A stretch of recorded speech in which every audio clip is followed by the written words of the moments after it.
চলে এলাম আর একটা নতুন ভিডিও নিয়ে। এই জবা গাছের পরিচর্যা থেকে আর ভালো কুঁড়ি আসা এবং ফুল আসা পর্যন্ত ভিডিও নিয়ে, ঠিক আছে?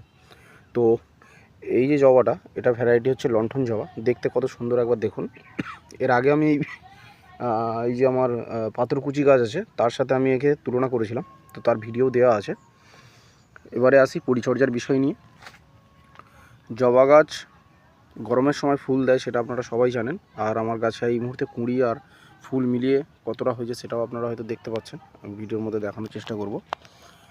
এর প্রথম যে পটিং হয়েছিল, প্রথম পটিংটা ছিল ধানের তুষ, মানে ধানের গুঁড়ো, চিটে আর কি, তুষ ঠিক নয়, চিটে আর হচ্ছে বেলে দোআঁশ মাটি, একদম পিওর বেলে দোআঁশ মাটির সাথে ধানের চিটে বেশিরভাগ পরিমাণ, মানে 70% চিটে আর বেলে দোআঁশ মাটি 30% দিয়ে একে পটিং করা হয়েছিল। কারণ ওই সময় রুট বিস্তারটা খুব ভালো করে প্রয়োজন হয়, সেজন্যই আমি ওই সময় ওইভাবেই ওকে পটিং করেছিলাম।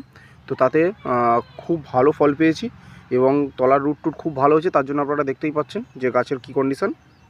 অল্প সময় ফুল এসেছে, তার কারণে গ্রাফটিং করা গাছ, যাকে বলা হয় অ্যাকচুয়ালি কলম বাঁধা, ঠিক আছে? তো কলমের গাছ বলে অল্প সময়ের মধ্যে ফুল এসে গেছে।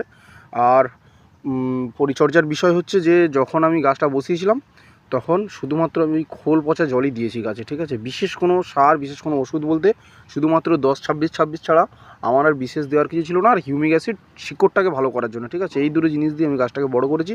খাবার বলতে খোল পচা জল, এটাই বেশিরভাগ পরিমাণ দিয়ে গেছি ফুল আসার আগে পর্যন্ত, ঠিক আছে?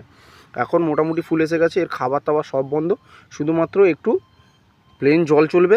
আর যদি চান আপনারা খোল পচা জল দিতে পারেন, কারণ গাছের খাবারের প্রয়োজন থাকে, সেই খাবারটা সে জোগাড় করবে কোথা থেকে, যেহেতু এটা টবের মাটি। তো মোটামুটি খাবার দেওয়া যায়, খোল পচা জল যদি দেন, ওতে মোটামুটি যে সমস্ত খাবার থাকে সে সমস্ত খাবার নিয়ে এই গাছ আপনাকে গরমটা পুরোটাই ফুল দিয়ে যাবে, ঠিক আছে? তবে বেশিরভাগ যদি ফুল এত পরিমাণ আসে তাহলে গাছের গ্রোথটা অনেকটা নষ্ট হয়ে যায়, কারণ ফুল বেশি হলে গাছ নিজের রুট বিস্তার করতে, শুট বিস্তার করতে পারে না, ডালপালা বিস্তার করতে পারে না, শুধুমাত্র কুঁড়ির দিকেই ও কনসেন্ট্রেট করে।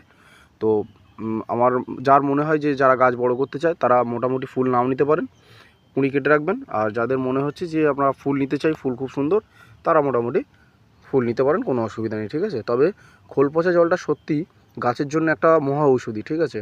এই ফেয়ান আর খোল পচা জল ভালো করে যদি পরিমাণ মতো মিশিয়ে দেওয়া যায়, তাহলে গাছে আশা করি ফুল ফল দুটোই খুব ভালো ফুটবে। আপনারা দেখতেই পাচ্ছেন যে কত সুন্দর কুঁড়ি এসেছে এবং কত সুন্দর ফুল পড়েছে, ঠিক আছে?